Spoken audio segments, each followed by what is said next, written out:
Hello မင်္ဂလာပါ Naing class ကနေကြိုဆိုလိုက်ပါတယ်ဗျကျွန်တော်ဒီနေ့တင်ဆက်ပေးခြင်းတဲ့အကြောင်းအရာလေးကတော့ဒီ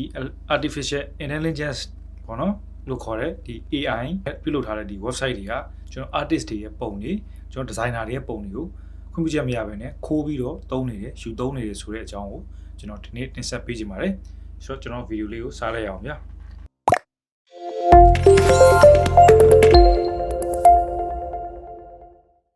Naing class ကိုအခုမှကြည့်ဘူးတာဆိုရင်တော့ကျွန်တော် channel ကို subscribe လုပ်ထားဖို့ကျွန်တော်ကအကြံပြုချင်ပါတယ်ဒါမှနောက်ထပ်ကျွန်တော်တင်မဲ့ update video တွေကို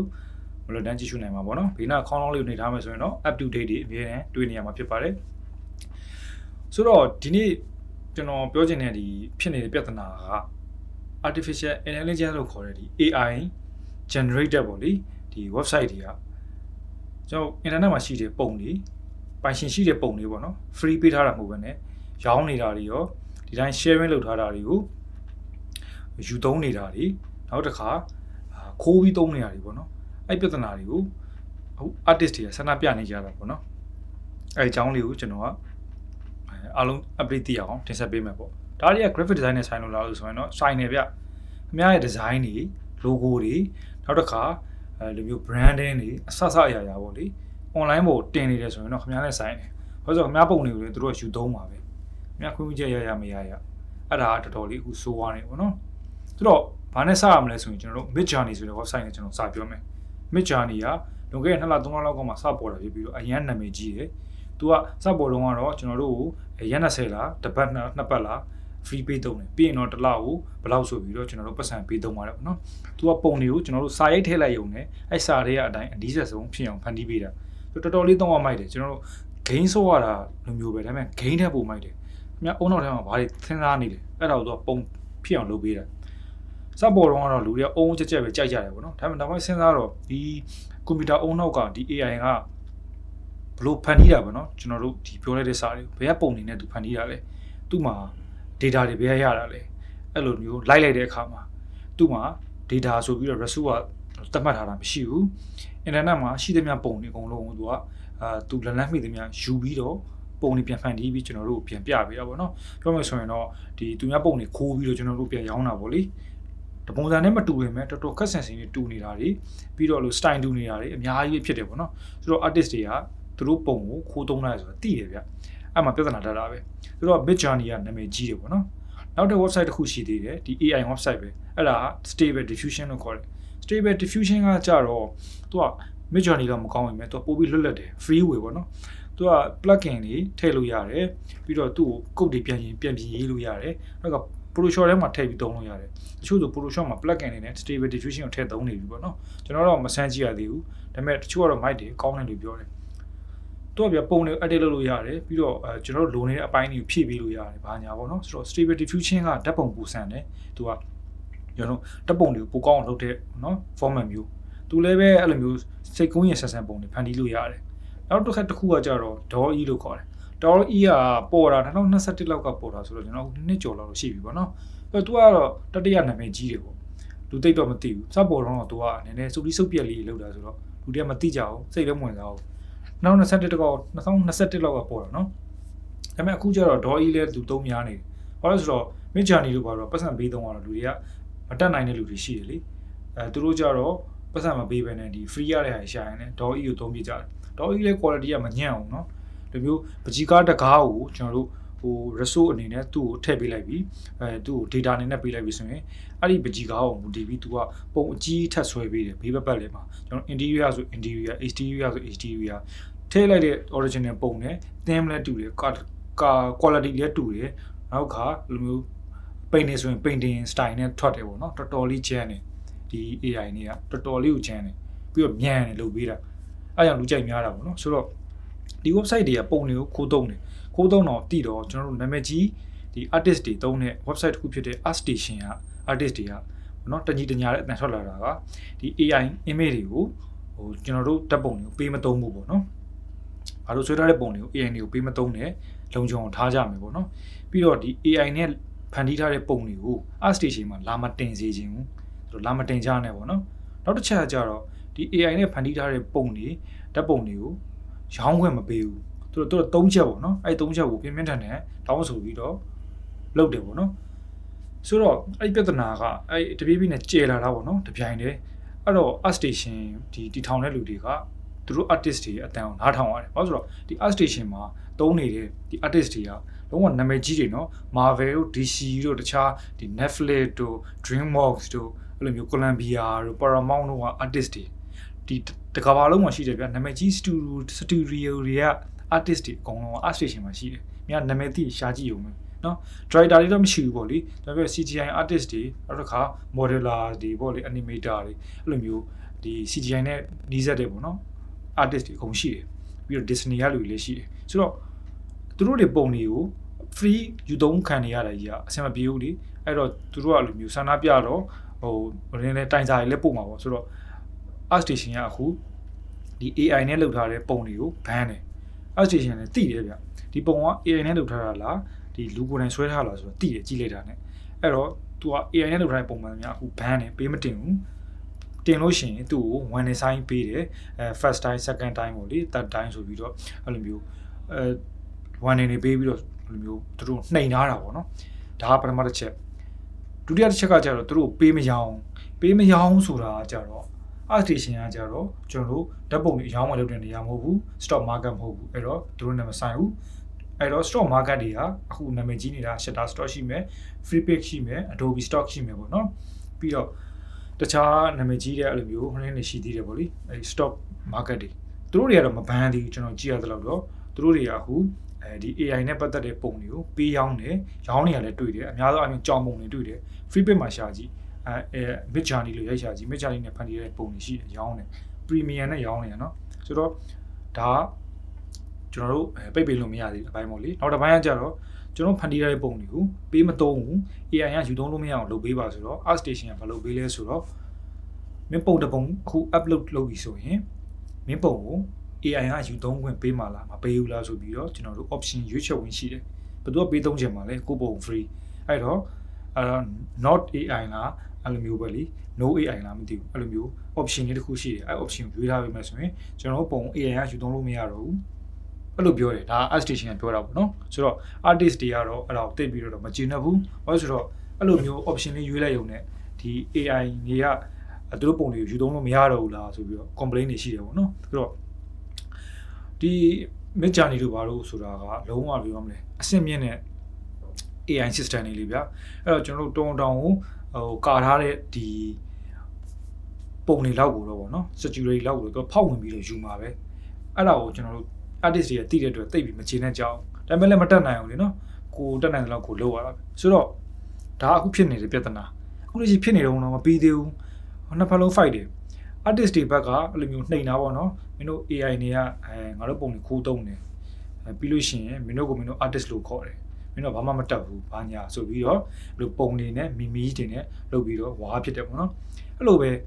ဒီ AI သုံးတဲ့ AI user တွေကလည်း artist တွေကိုပြန်ပြောတယ်ဗျဘယ်လိုပြောလဲဆိုတော့မင်းတို့လည်းဓာတ်ပုံဆရာတွေရဲ့ဓာတ်ပုံတွေကိုယူပြီးတော့ပကြီးဆွဲပြီးတော့ painting လုပ်တယ်ပြီးတော့အဲ့ဓာတ်ပုံကိုပကြီးဆရာတွေ့တဲ့အခါမှာသူ့ပုံကြီးသုံးထားတယ်ဆိုပြီးတော့ coin ရှာတော့အမှုခင်းဖြစ်တဲ့အခါမှာဓာတ်ပုံဆရာရှုံးသွားတယ်ပေါ့နော်ဒီ artist ကနိုင်သွားတယ်ဘာလို့ဆိုတော့ artist ကပို့ပြီးတော့သူ့ရဲ့ဒီရင်းကပြိတ္တကများတာပေါ့လေပြီးတော့ artist အတိုင်းဝိုင်းကပိုကျယ်တယ်ပေါ့နော်ပို့ပြီးတော့ကြီးတယ်တောင်းနေဆိုတော့ photographer ရှုံးသွားတယ်ပေါ့နော်အဲ့လိုမျိုးပြဿနာရှိတာကိုလေဒီ AI user တွေကပြန်ပြီးထောက်ပြတယ်အဲ့လိုပြဿနာရှိတယ်အခုတက်နေတာဆိုတော့အဲ့ဘွားဆက်ဖြစ်နေဦးမှာပဲအဲ့တော့ဒါအခုလောလောဆယ်ဖြစ်နေတဲ့ပြဿနာပေါ့နော်ပြီးတော့ထူးခြားတာကတချို့ artist တွေကကျတော့ဒီ AI ကိုနှစ်ချက်ပဲသုံးပြီးတော့ဆက်ပြီးတော့သုံးနေရတယ်ရှိတယ်ကျွန်တော် Facebook account မှာဆိုရင်ကျွန်တော် artist တွေလိုက်အပ်တာလည်းအများကြီးပဲဆိုတော့Netflix series တခုရှိတယ်ဗျနာမည်ကြီး Left Dead Robot ဆိုတာအဲ့ဒီမှာ concept artist အနေနဲ့ဒီပါတဲ့ဒီရုရှားကြီးဆိုရင်ရုရှားလားပိုလန်နိုင်ငံသားလားမသိဘူးသူနာမည်ကတော့အဲ့လိုမျိုးထူးထူးခြားခြားပဲကျွန်တော်မခေါ်တတ်ဘူးဆိုတော့သူဆိုရင်သူ့ပုံတွေဒီ AI ကယူသုံးနေတယ်သူသိတယ်ဘာမှမပြောဘူးသူကလည်းအဲ့ mid journey ကိုလုံးဝ premium သုံးပြီးတော့ပုံတွေဖန်တီးပြီးသူ့ဘောမှာအများနဲ့တင်တယ်ဒါကတော့ဘာ concept ဒါကတော့ဘယ်လို concept ဆိုပြီးတော့ sharing လုပ်တယ်သူ concept တွေတကယ်မိုက်တယ်သူ AI နဲ့တော့လုပ်ထားတာနော်ဆိုတော့ကြိုက်တဲ့လူကလည်းကြိုက်တယ်ဗျဘယ်လိုပြောရမလဲမသိဘူးဆိုတော့အဲ့ပေါ့လေကိုကျန်တဲ့ကိုမတူဘူးပေါ့နော်နောက်တစ်ခုထူးခြားတာပြောရရင်ကျွန်တော်အခုအတစ်ထွက်တဲ့ Avatar number 2လေ The Way of Water အဲ့ကားရဲ့ director က James Cameron လေ one တော့လည်း James Cameron မှာရိုက်တာပဲဆိုတော့ James Cameron ကို interview တဲ့အခါဒီ AI နေသုံးထားလားဘာလားမေးတော့သူကဘာပြောလဲဆိုတော့ငါတို့ဘောနော်ဒီ AI ဟိုနည်းနည်းတော့သုံးထားတယ်ပေါ့လေငါတို့ဒီစကားရေးတဲ့အခါမှာအကူအညီဖြစ်အောင်လို့ဆိုပြီးတော့ပြောထားတယ်ဆိုတော့သူပြောချင်တာဗျာဒီ avatar ဖန်တီးတဲ့နေရာမှာလိုအပ်တဲ့နေရာတွေမှာ AI ကိုသုံးထားတယ်လို့ပြောတယ်ကျွန်တော်ထင်တော့ concept art တွေပေါ့နော်အဲ့လိုမျိုးဒီ character concept တွေ sim concept တွေနောက်ပြီးတော့အဲ့လိုမျိုးသူလိုအပ်တဲ့အပိုင်းတွေပေါ့လေ idea creation အပိုင်းတွေကို AI ကိုသုံးထားတယ်လို့ကျွန်တော်ထင်တယ်အဲ့ဒါဆိုတော့ James Cameron ဆိုတာလည်းနာမည်ကြီး director ပဲလေကဘာကျော်ပဲနှစ်ယောက်မရှိတဲ့ဒီတော်တဲ့ပဲဆိုတော့ပြီးတော့သူကဒီ technology ဘိုင်းကိုအရန်ဦးစားပေးတယ်ပြီးတော့စုံဦးတီထွင်သွားလိုက်ဖြစ်တယ်ဒီရုပ်ရှင်အတိုင်းဝိုင်းမှာဆိုတော့ AI ကလည်းအခုနာမည်ကြီးနေဆိုတော့သူယူသုံးတယ်ပေါ့နော်အဲ့လိုပြောတယ်အဲ့တော့တချို့ artist တွေကတော့မကြိုက်ဘူးအဲ့လိုသုံးထားတာ avatar ကို bind ကော့မယ်ဘာညာနဲ့ပြောပြီးတော့ bind ကော့ကြတယ်ပေါ့နော်တော့မကြည့်ကြဘူးယုံမှာအဲ့လိုပြဿနာလေးရှိတယ်avatar တော့ဟိုယုံတင်နေပြီပေါ့နော်ထင်သလောက်တော့မအောင်မြင်ဘူးဒါပေမဲ့လည်းမဆိုးဘူးဆိုတဲ့အနေထားတော့ရှိတယ်ကျွန်တော်တော့မကြည့်ရသေးဘူးပေါ့နော်အဲ့တော့ art station က statement တွေလည်းထုတ်တယ်ခုနကကျွန်တော်ပြောတဲ့ website ပေါ့လေ art station က statement တွေထုတ်တယ်ဒီမှာဖတ်ကြည့်လို့ရတယ်ပေါ့နော်ကျွန်တော်တက်နိုင်တဲ့လောက် screenshot တွေယူထားတယ်ပြီးတော့ artist တွေကိုလည်း email ပို့တယ်ငါတို့ဘာတွေလုပ်နေပါတယ်ငါတို့ဆုံးဖြတ်ချက်ကပါပေါ့နော်ဆိုတော့ဒါ artist တွေရဲ့ website art station နောက်တဲ့ website တစ်ခုရှိသေးတယ်အဲ့ဒါဘာလဲဆိုတော့ 3D ဒီမှာတွေပို့သိမယ်ဆိုတော့ 3D total လို့ခေါ်တယ် 3D total ကကျတော့ 3D ဒီ artist တွေအကုန်လုံးနီးပါးအမှသုံးတယ်ပေါ့နော်ဆိုတော့မြန်မာနိုင်ငံလူတွေတော့သုံးတာနည်းပါတယ်သူကအဲ့မှာကျတော့အစုံပဲဗျသတင်းတွေလည်းဖတ်လို့ရတယ်ဂျာနယ်တွေနောက်တစ်ခါ content တွေပေါ့နော်ပြိုင်ပွဲတွေဝင်ပြိုင်လို့ရတယ်ပြီးတော့ကိုယ့်ရဲ့ဒီ object တွေဘာတွေ 3D model တွေကိုရောင်းစားလို့ရတယ်ပြီးတော့စာအုပ်တွေလည်း download လို့ရတယ်ပေါ့နော် magazine တွေပါညာအစုံပဲမိုက်တယ် tutorial လေးရှိတယ်ဆိုတော့ 3D total မှာလည်း 3D ပုံတွေရှိတယ်အဲ့ပုံတွေကိုယူသုံးတာပဲအဲ့ 3D တွေကိုဒီ mid journey တို့ stable diffusion တို့ DALL-E တို့ယူသုံးတော့ဒီ 3D total တွေကလည်းပဲ ban တယ်ပေါ့နော်ဒီ AI art တွေနဲ့ပတ်သက်ပြီးတော့ကြေညာချက်ထုတ်ရတယ်ဆိုတော့အဲ့ website မှာတက်ဖတ်လို့ရတယ်ကျွန်တော်ဒီ video အောက်က link မှာပေါ့နော်ကျွန်တော်ဒီ video အောက်က description မှာအဲ့ link တွေထည့်ပေးထားရနော်mid journey website stable diffusion website DALL-E website art station website နောက်တစ်ခါ the way of water trailer နေပေါ့လေ trailer link နောက်ပြီးတော့ဒီ 3D total website ရဲ့ link တွေပေါ့နော်ဆိုတော့အဲ့မှာတော့ကြည့်လို့ရတယ်လေ့လာလို့ရတယ်ဆိုတော့ကျွန်တော်အမြင်နဲ့ပြောရရင်တော့ကျွန်တော်အခုရောက်နေတာဟာ21 century လေ AI တွေရဲ့ခေတ်ကိုရောက်နေဆိုတော့ AI တွေကို ban လို့တော့မရနိုင်ဘူးလူတွေကတော့ ban နေကြပြီမဲ့အဲ့ဒါဖြစ်လာမှာမဟုတ်ဘူးပြီးတော့ AI ကိုသုံးနေတဲ့လူတွေလည်းရှိတယ်ဝင်ငွေလည်းရနေပြီအဲ့တော့ဝင်ငွေရနေတဲ့ဒီလုပ်ငန်းတစ်ခုကိုတော့ဘယ်သူမှရက်ပြစ်မှာမဟုတ်ဘူးဆိုတော့နောက်ပိုင်းဘယ်လိုဖြည့်ရှင်းမလဲမသိဘူးကျွန်တော်အမြင်တော့ဒီ AI ကရက်တန့်သွားမှာမဟုတ်ဘူးအဲ့တော့ကိုယ့်ပုံကိုအတက်နိုင်တော့ကာကွယ်ဖို့ပဲရှိတယ်ကျွန်တော်တို့ design နေတယ်အခုချိန်လောက်ခိုးခံနေရလောက်ပြီပေါ့နော်ဆိုတော့မတက်နိုင်ဘူးပြီးတော့ logo design တွေပါလေ online ပေါ်တင်ပြီဆိုရင်ခိုးမှာပဲ AI ရတယ်မဟုတ်ဘူးတခြားလူတွေလည်းကြည့်ပြီးလဲဆွဲမှာဆိုတော့ဒါတစ်ပိုင်းပေါ့လေတခုတော့ AI ပြဿနာဆိုတော့ဒီ AI ကခိုးတွေကြောင့်ပြောတာပေါ့နော်ဆိုတော့ Behance တို့ဘာလို့မှမရောက်တင်တယ် Pinterest မှာတင်တယ် Facebook Twitter Instagram ကြိုက်တဲ့နေရာမှာတင်အကုန်ပါမှာပါ YouTube မှာတင်လည်းပါမှာပါကျွန်တော်ဒီနောက်ပိုင်းဒီ AI အနေနဲ့အုံနောက်တွေကဗီဒီယိုပါလောက်လာနိုင်တယ်လို့ထင်တယ်အခုတော့ဗီဒီယိုတွေလုပ်နေပြီပေါ့နော် stable diffusion ဆိုရင်ဗီဒီယိုတွေပါလုပ်နိုင်တယ်ဗီဒီယိုဆိုတော့လုံးဝ smooth တော့မဟုတ်ဘူးပေါ့လေလို့ပြောရမှာကျွန်တော်တို့ပုံတွေတစ်ခုနဲ့တစ်ခုကြားမှာရွေ့သွားပြီးတော့အဲ့လိုမျိုးနည်းနည်းခက်ဆန်းဆန်းပေါ့နော် dreamy ဆန်းတယ်အဲ့လိုမျိုးဗီဒီယိုတွေလုပ်လို့ရနေပြီဆိုတော့ကိုယ့်ပုံကိုဘယ်လိုကာကွယ်မလဲဆိုတဲ့အကြောင်းနဲ့ပတ်သက်တော့ကျွန်တော်စဉ်းစားမိတာရှိတယ်အဲ့ဒါဘာလဲဆိုတော့၃ချက်ပေါ့နော်ပထမတစ်ချက်ကတော့ online မှာလုံးဝမတင်နဲ့ကိုယ့်ရဲ့လက်ရာတွေကိုပြင်မှာလူချင်းကိုကျွန်တော်ဖုန်းထဲရပဲဖြစ်ဖြစ်ပြဖုန်းထဲ memory ထဲမှာထည့်ထားပြီးပြဒါမှမဟုတ်လေ email ပို့ပြီးပြ artist တွေဘာညာအချင်းချင်းပေါ့လေ client နဲ့ share တဲ့ခါကျရင်လိုမျိုးပေါ့နော်ပြီးတော့ online ပေါ်တင်ပြီးတော့မ share နဲ့တော့ဘူးဗျာဒီအရေးကတော့လုပ်ဖို့တော့ခက်ပါတယ်ကျွန်တော်လုပ်ထားတဲ့ award တွေကို online ပေါ်မတင်ဖို့ကြတော့အရင်ခက်တယ်လေဒါပထမတစ်နည်းဒုတိယတစ်နည်းကကျတော့ကျွန်တော်ရေစာတွေခံပြီးတင်လို့ရတယ် watermark တွေလေကျွန်တော်ဒီ stock ပို့လို့တွေကိုတော့ website တွေကြောက်ပြီးဆိုရင်ကျွန်တော်ပုံတွေအစမ်းထောင်းကြည့်လို့ရှိရင်ပုံမှာရေစာတွေပါတယ်လေအဲ့လိုမျိုးကိုပုံတွေကိုရေစာခံပြီးတင်အဲ့လိုရတယ်အဲ့ဒါတိတ်တော့မမိုက်ဘူးပေါ့နော်ကိုပုံကိုဖြည့်စည်းရဖြစ်နေပေါ့နောက်တစ်ခုကတော့ကျွန်တော်တို့ perspective ပုံစံနဲ့တင်ပုံတွေကျွန်တော်တို့ဒီတိုင်းစေ့ပြီးတော့တော့မတင်နဲ့ကျွန်တော်အလုပ်လုပ်နေတဲ့ဒီ monitor screen ကိုဖုန်းနဲ့ဓာတ်ပုံရိုက်ပြီးတင်တာမျိုးတွေဒါမှမဟုတ်လေကျွန်တော်ဒီ artwork တွေကို mock up လုပ်ပြီးတော့တင်တာမျိုးတွေလုပ် mock up လုပ်မယ်ဆိုရင်ကျွန်တော်တို့ဒီစာအုပ်တွေနဲ့လုပ်လို့ရတယ် mouse pad တွေ mouse pad ပြီးတော့ဒီအင်ကြီးတွေပေါ့လေကြောပိုး8တွေဒါမှမဟုတ်လေတိုက်နိုင်ရန်နေဘာတွေမှာကျွန်တော်တို့လိုမျိုး mock up လုပ်ပေါ့နော် ကိုအောက်ဝါတွေမော့ကတ်လုပ်ပြီးတင်မော့ကတ်တွေကကြတော့တဲထက် perspective နဲ့ခတ်ဆောင်းတွေဘေးရိုက်ပြတာတွေအပေါ်ကအောက်ကပြတာတွေပါတော့ကွန်ပျူတာယူသုံးတဲ့အခါနည်းနည်းလေးတော့တိုင်ပတ်မယ်ပေါ့နော်ဆိုတော့ဒီကောင်ယူသုံးလို့မလွယ်အောင်ကျွန်တော်တို့လုပ်အောင်ပါပေါ့လေဒါကတတိယနီးဒါတော့ဖြစ်နိုင်ကြည်အရှိဆုံးပဲပေါ့လေဆိုတော့ကျွန်တော်စဉ်းစားမိတဲ့နီး၃ခုပေါ့နော်အဲ့၃ခုကလွယ်ရင်တော့ကျွန်တော်တွေးမိတော့မရှိသေးဘူးကျွန်တော်ကာကွယ်မယ်ဆိုပြီးတော့အဲ့လိုမျိုးခိုင်မာတဲ့ website တစ်ခုနဲ့အဲ့ website တွေကလူတွေကလွယ်ကျန်တဲ့လူတွေသုံးလို့မရဘူးဘာညာနဲ့လုပ်မယ်ဆိုရင်တော့ကျွန်တော်ထင်တယ်မလွယ်တော့ဘူးဘာလို့ဆိုတော့ဒီ AI ကဘယ် security မျိုးဖြစ်ဖြစ်ဖောက်ဝင်ပြီးတော့ယူသုံးနိုင်လောက်တဲ့အစွမ်းရှိနေလောက်ပြီကျွန်တော်တို့ပင်တကွန် website မှာမဟုတ်တာဗျာ NASA မှာလုပ်နေမှာမဟုတ်တာဆိုတော့ security ကဘယ်လောက်ကောင်းပါလဲကျွန်တော်တို့သုံးနေတဲ့ website တွေကဒီ Art Station တို့3 to 10တို့ဆိုတော့အဲ့တော့ကိုကာကွယ်ဖို့ပဲရှိတယ်ပေါ့နော်ဆိုတော့ဒါကဒီဖြစ်နေတဲ့ပြဿနာနဲ့ကျွန်တော်အမြင်ကိုကျွန်တော် share ပေးတာပေါ့နော်ဆိုတော့ခင်ဗျားတို့ဘယ်လိုထင်လဲမြန်မာနိုင်ငံ artist တွေရောဘယ်လိုရှိလဲဆိုတော့ဒီမှာကြည့်ဒါမြန်မာနိုင်ငံ artist တွေရော share ထားတာပေါ့နော်နည်းနည်းတော့ကျန်းနေစာလာကလေးတွေတော့မပြနဲ့ပေါ့နော်ဆိုတော့ဒါပေမဲ့သူပြောတာမှန်နေပေါ့လေ artist တွေဆွဲသမျှကိုရန်အတူခိုးပြီးလိုက်ဆွဲနေတာပေါ့နော်ခိုးပြီးကြည့်ဆွဲရကျွန်တော်တော်သေးတယ်တော့ depth view သုံးတာပုံနေအဲဆိုတော့ပြဿနာအဲ့လိုရှိတယ်ပေါ့နောက်ထပ် update သတင်းတွေကျွန်တော်သိရရင်လည်းထပ်ပြီးတော့ကျွန်တော် sharing လုပ်သွားမယ်ပေါ့နော်ဆိုတော့ဒါကတော့အခုဖြစ်နေတော့လက်ရှိသိရတဲ့လောက်ကတော့အဲ့လိုမျိုးကြိုက်တဲ့လူတွေရှိတယ်သုံးတယ်မကြိုက်တဲ့လူတွေရှိတယ်မသုံးဘူးတချို့ဆိုရင် ban တယ်တချို့ကတော့ down shot တင်နေအခုထိကို profile picture တွေပဲချိန်နေအဲ့လိုမျိုး artist တွေလည်းရှိတယ်ပေါ့နော်ခါတီတီကိုညင်းနေဆိုတော့ဘယ်လိုပြောမလဲပွဲရတော့ဆက်ဖြစ်နေဦးမှာပေါ့နော်ဖြစ်နေနေပဲရှေ့ဆက်ကြရမှာပေါ့ okay ဆိုတော့ဗီဒီယိုလေးလည်းတော်တော်လေးရှည်သွားပြီဆိုတော့အားလုံးလည်းတီးတဲ့လောက်တီးသွားပြီထင်ပါတယ်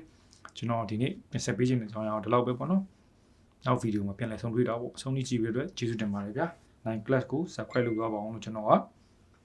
အားလုံးကိုတိုက်တွန်းလိုက်ပါတယ် See you guys bye bye